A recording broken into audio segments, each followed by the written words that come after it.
I thought my birthday would begin with laughter, candles, and the smell of cake. Instead, my husband and children shoved a divorce file across the table, right where the flowers should have been.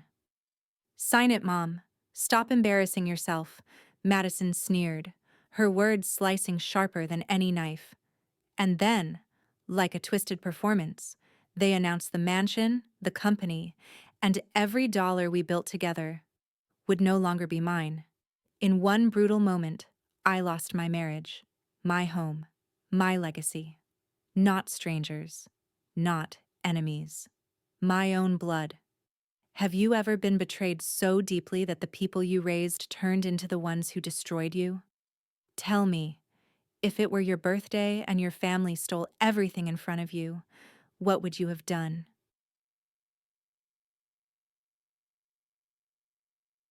The humiliation didn't stop at the divorce papers. My husband Richard even invited our neighbor Donna Reed to witness my downfall. She stood at the window pretending it was a coincidence, but the little smirk on her lips told the truth. My private destruction had become public entertainment. "Is this really how you wanted to celebrate my birthday?" I asked, my hands trembling. Richard wouldn't meet my eyes. "Linda, you've done your part. The company needs a new direction.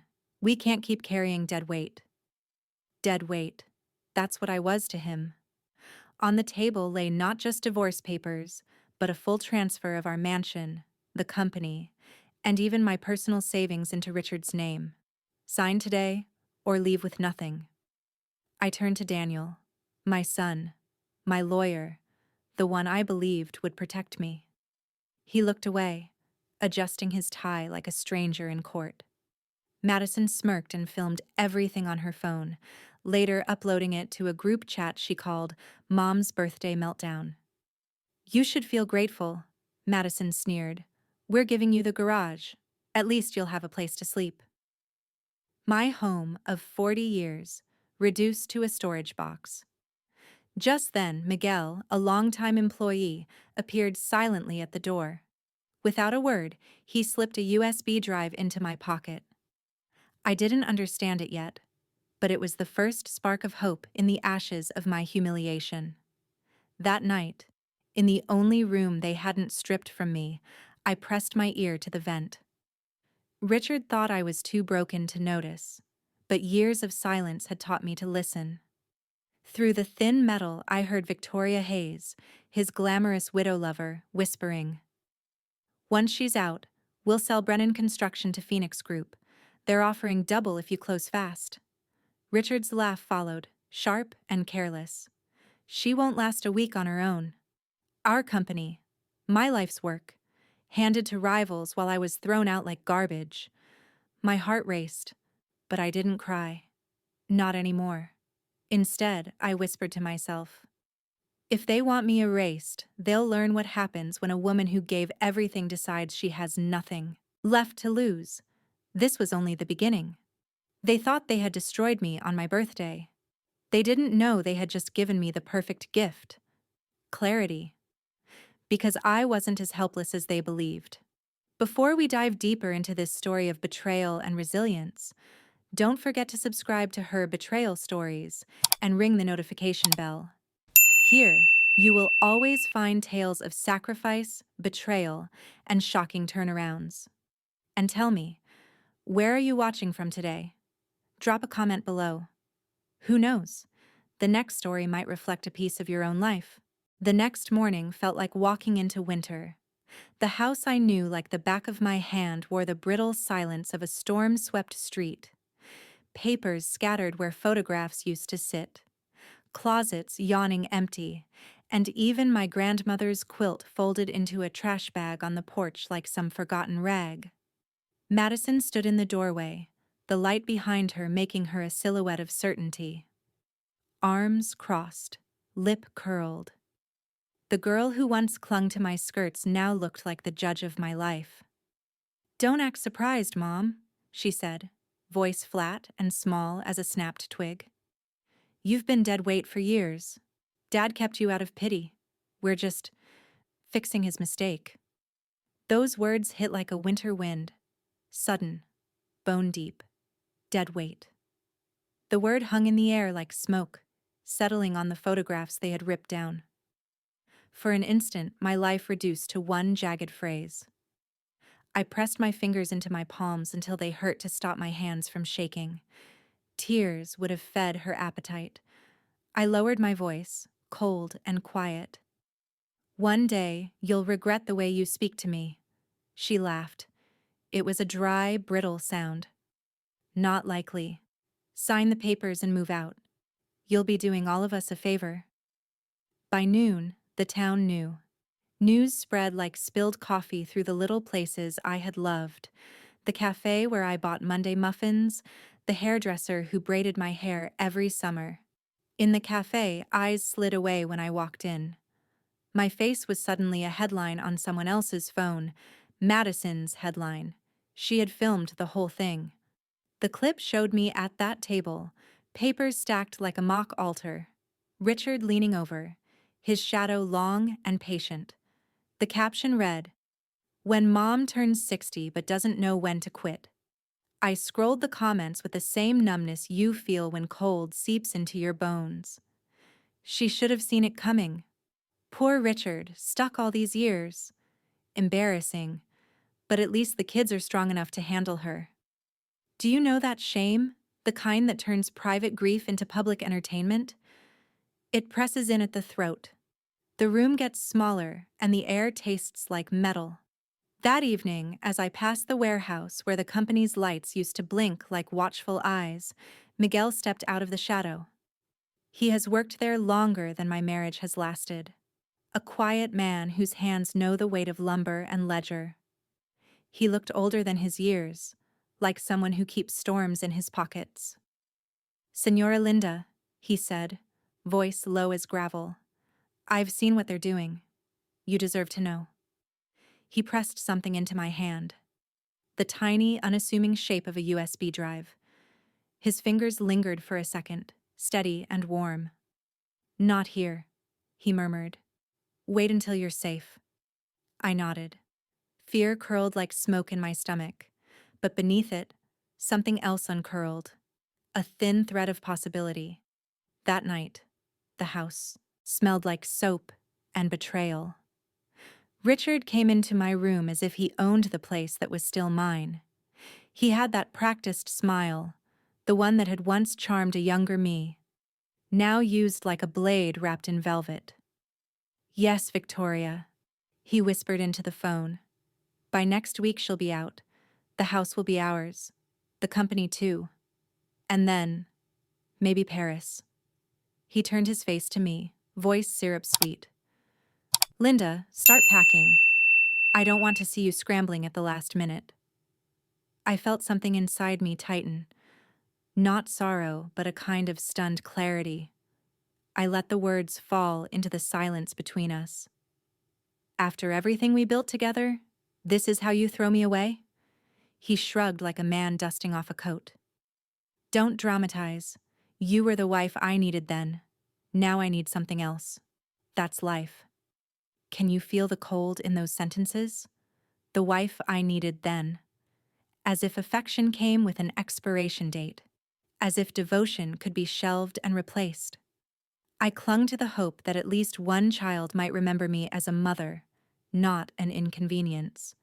But Daniel, my son, the man I had pictured defending the family name in a courtroom someday, sat across from me at the kitchen counter like an opposing counsel. His briefcase lay open, contracts spread like a chessboard. "Mom," he said, every word clipped, "this isn't personal, it's business. If you resist, you'll lose more than you think. Sign now to avoid court fees. Otherwise, we'll prove you contributed nothing to the company. You won't get a cent." His calm struck harder than accusations. I watched the man who once learned to ride a bike in our driveway become someone whose voice could unmake me. I let my hands tremble. And I asked, quietly, "I carried you in my body. I carried this family on my back. And you call that nothing?" He looked at me like I'd interrupted his day. "The law doesn't care about feelings, Mom. Grow up." How does a mother hear that? Like frost on a window pane, something inside me cracked. Not into pieces, but into edges that caught light. That fracture became a spark. Over the next few days, fragments of a darker truth began to appear like loose nails on a board. At the cafe, Donna Reed, the neighbor Richard had invited to witness my humiliation, pulled her cardigan tighter and leaned in. "Linda," she said in a voice made small by her conscience, "I probably shouldn't say it, but watch Victoria Hayes. A man in another town swore she drained her last husband dry. He died unexpected. Be careful." Her words slid down my spine like a cold current. Richard's fling, once petty and flashy, now looked like a trap. I felt the chill of being not just discarded but endangered. 3 nights later, Madison stormed into my bedroom and tossed a small box on the bed. Inside lay my wedding ring and a folded note, her handwriting tight and clinical. "Pawn this. At least you'll be useful for once." The gesture was meant to humiliate. Instead, it was the last shape of a child I no longer recognized. Greed had replaced memory. Cruelty had replaced care. That night, hands trembling, I opened Miguel's USB. The files bloomed on the screen like evidence exposed to sunlight. Surveillance footage, ledgers with numbers that smelled of theft, recorded conversations, embezzlement, bribes, secret negotiations with Phoenix Group, even proof that Madison's art gallery had been fed with stolen money. My breath came shallow and fast, the way wind chases leaves down an empty street. They had thought me powerless. They had thought the silence I'd worn for years was weakness. Instead, it had been the quiet before the storm.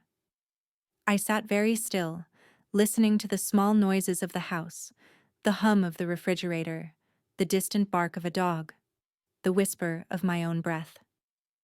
Then I closed the laptop slowly. A peculiar calm settled in me, not the numbness of defeat, but the cool steadiness of resolve. For the first time in weeks, sleep came without the sharp edges of panic. Because in that pile of files, in the cold rectangles of recorded truth, I saw a map, a way through.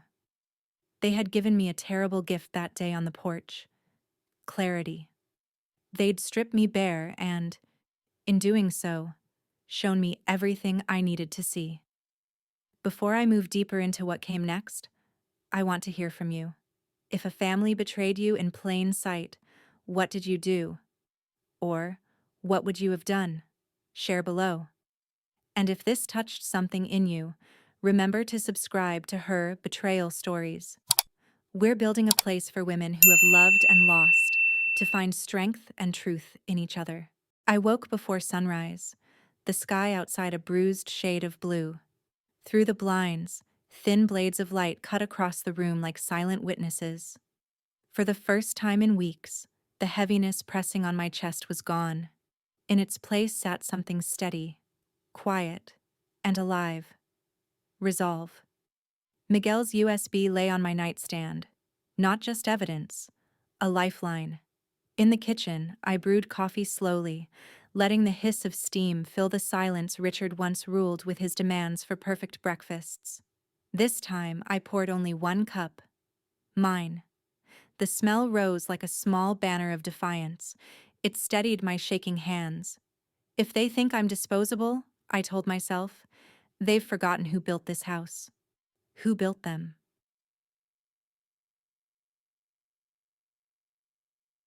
Later that morning, Daniel cornered me with the contracts again. His face had hardened into something unfamiliar, his voice clipped and cold. "Mom, time's up. If you don't sign today, we'll file in court tomorrow. The judge won't side with you. You've got no evidence, no leverage. Don't embarrass yourself." I kept my eyes on him. "Daniel, you may know the law," I said softly, "but you've forgotten the truth. And truth has a way of surfacing."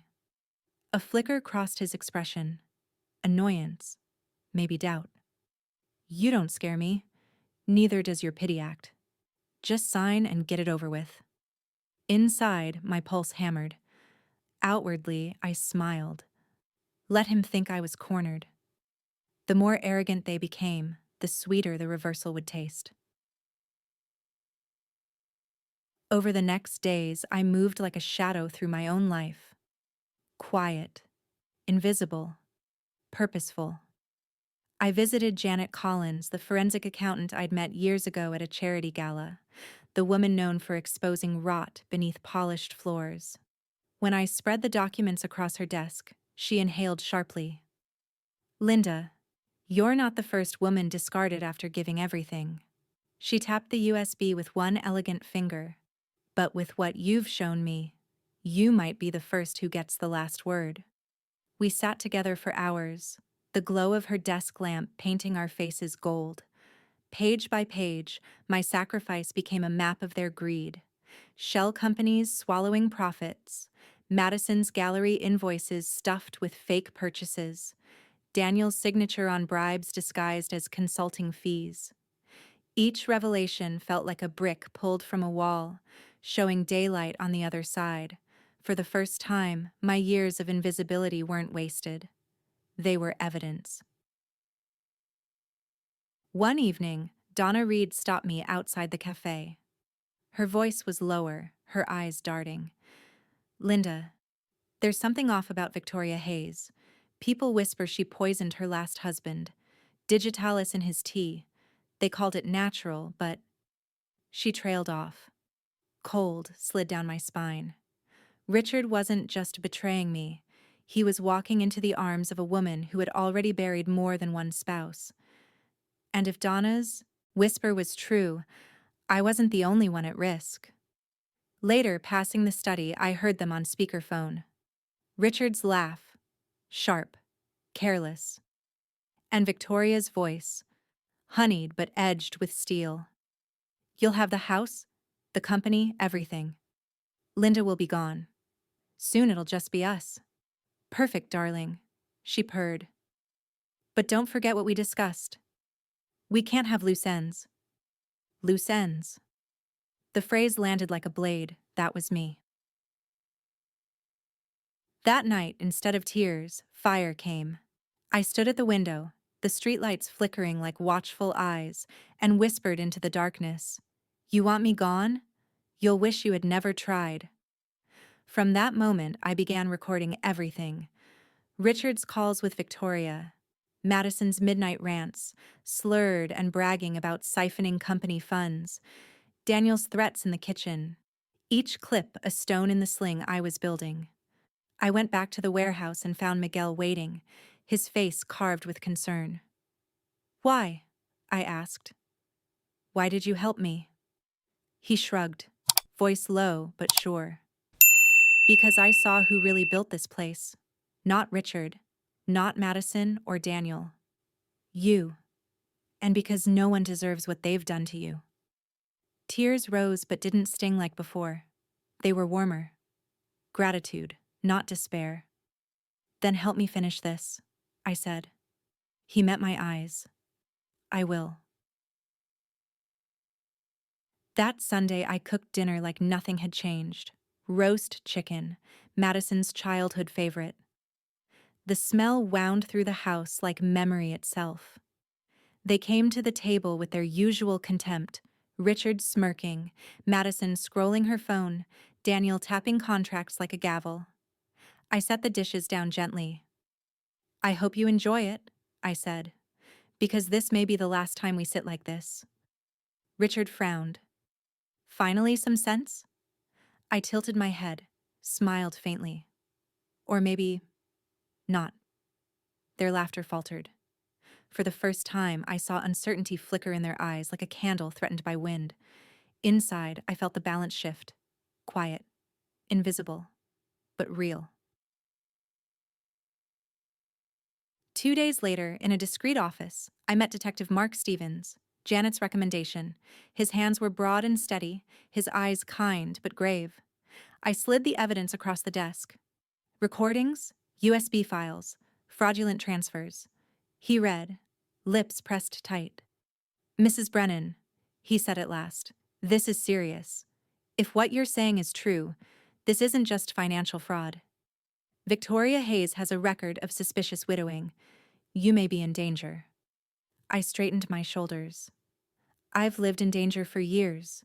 Danger of erasure. Danger of humiliation. But I won't live in silence anymore. He nodded slowly. We'll investigate quietly, but keep acting normal. If they suspect you know, they may strike faster. Normal. The word almost made me laugh. Nothing about my life was normal now. But I understood. The time for revenge had not yet arrived. At night, I faced the mirror. For weeks, I'd seen only a woman hollowed out by betrayal. Now the reflection looked back with eyes like tempered steel. I whispered to her, "You are not pathetic. You are not disposable. You are the storm they never expected." And with each sunrise, fear loosened its grip. One evening, Richard tried to hand me a pen again. "Sign, Linda, don't drag this on." I took the pen, twirled it between my fingers, then set it down with a small smile. "Of course, Richard. The sooner, the better." His eyebrows lifted. "So you'll do it?" I leaned in, my voice soft but edged. "Yes, the sooner, the better." He didn't catch the double edge, but Madison did. Her eyes narrowed, suspicion flickering like a match about to catch. "Good. Let them wonder. Let them stew. Because the storm was coming, and I was its eye." Before we move deeper into the next chapter of this story, I want to invite you. If you've ever been pushed aside, silenced, or underestimated, share your story below. How would you react in Linda's place? What would you have done? And if this journey speaks to you, don't forget to subscribe to her betrayal stories. Here, week after week, you'll find tales of sacrifice, betrayal, and stunning turnarounds. Stories that remind us no one has to endure alone. The morning of my supposed court appearance broke under heavy clouds. The sky sagged gray, the air thick, as though the world itself was holding its breath. Richard thought he had arranged everything: a quick filing, a friendly judge, my own children standing against me. But I had been waiting for this day. I stepped into the courthouse not as a woman beaten down, but in a navy suit Catherine Turner had lent me. Walk in as the woman you've always been, dignified, unshakable. Let them tremble, her words echoed in my mind.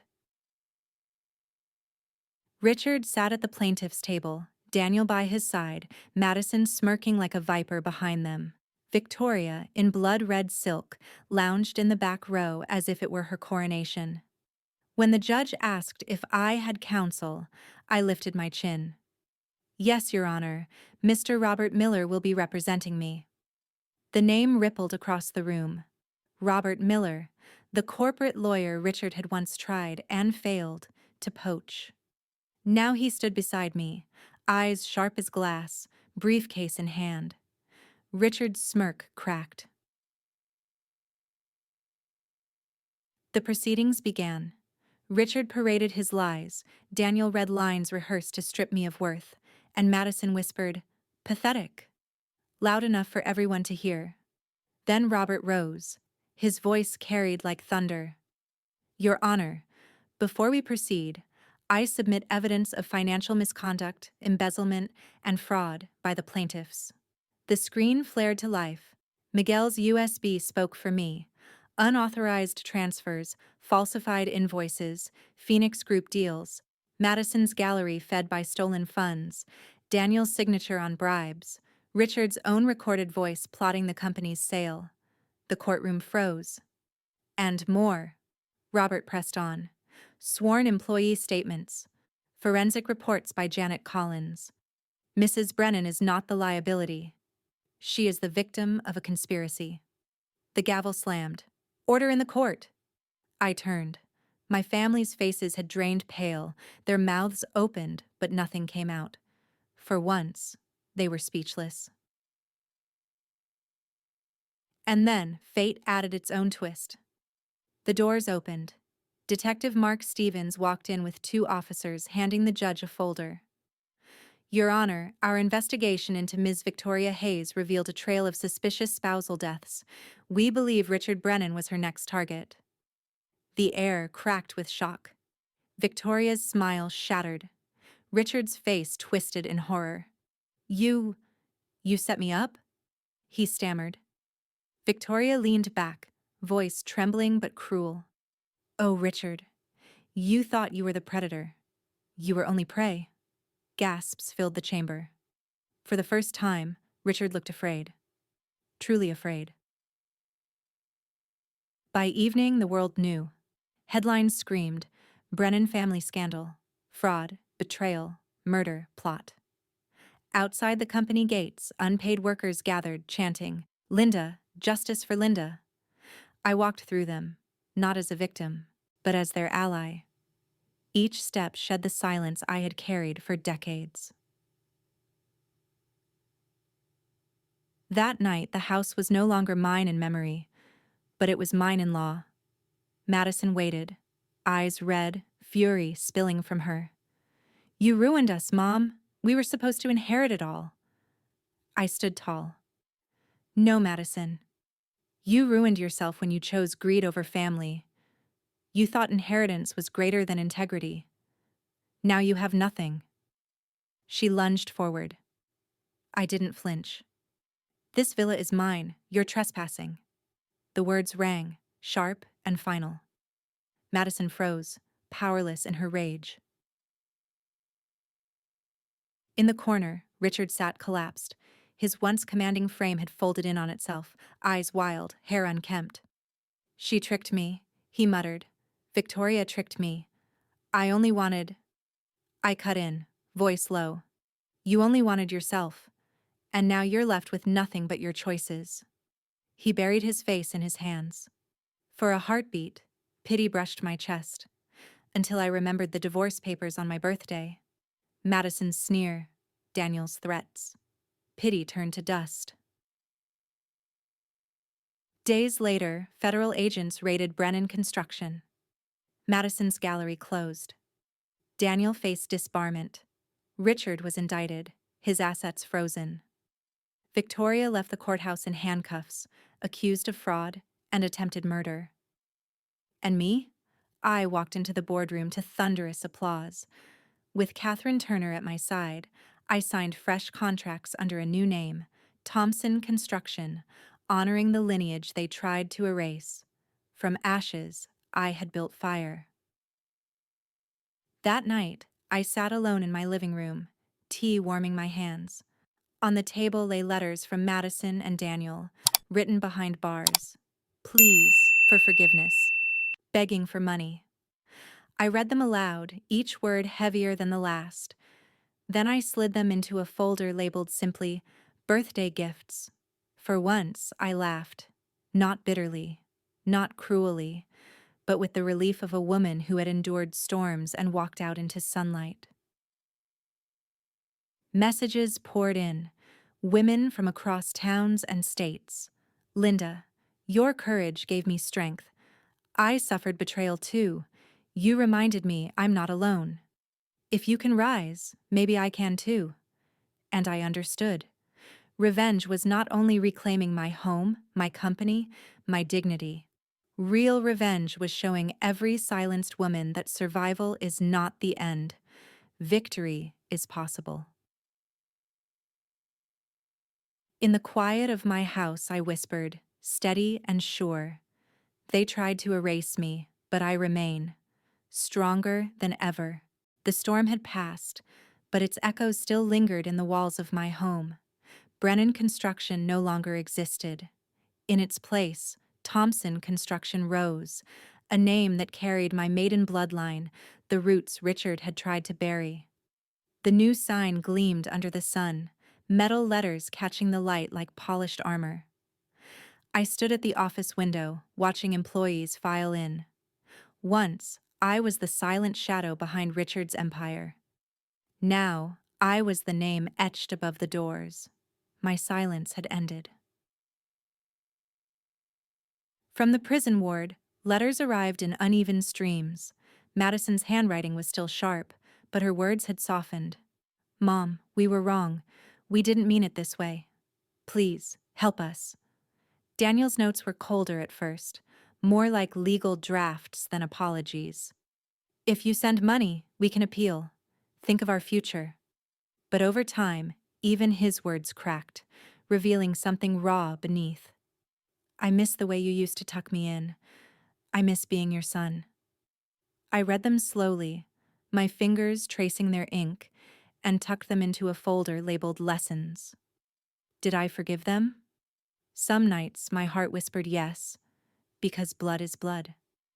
Other nights, it whispered no, because forgiveness doesn't erase consequence. Perhaps the truth was somewhere in between. Richard never wrote. Not a word. After Victoria's arrest and the collapse of his empire, he drifted into obscurity. I heard whispers he spent his days mumbling in a care facility, broken not by my defiance but by the woman he once worshipped. I thought of him rarely.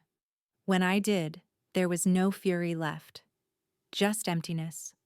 Betrayal had been his choice, and emptiness was its harvest.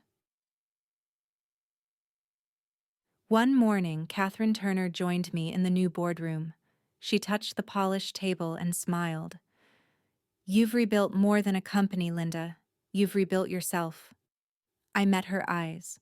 For so long, I thought my story ended the day they handed me those papers. Catherine's smile deepened. "And yet, here you are.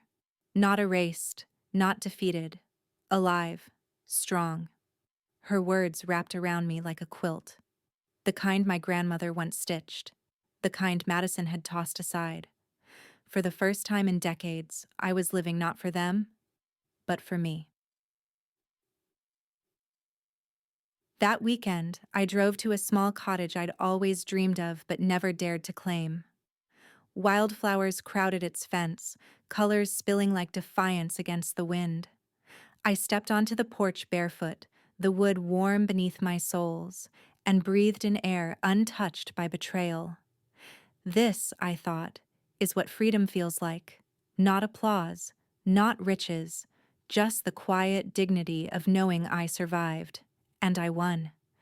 And now, to you who have walked beside me through this story, have you ever been pushed aside by the very people you carried on your back? Have you ever been told you were nothing after giving everything? If you have, then you know. The silence that follows. You know the weight. But hear me. Silence is not the end. Betrayal is not the end. If you were in my place, what would you have done? Would you have signed the papers? Or would you have fought back? Tell me below. Your story matters. Respect cannot be bought by money or inherited by blood. Respect is earned through love, through loyalty, through truth. My family chose greed. My husband chose vanity. They believed they could erase me. Instead, they erased themselves. Revenge, for me, was never about cruelty. It was about truth. It was about standing tall and saying, "This far, no further." And the greatest revenge was not reclaiming a house, a company, or wealth. It was showing every discarded woman that survival is not enough, that justice, dignity, and even victory are possible. That night, sitting alone with a cup of tea, I whispered into the quiet.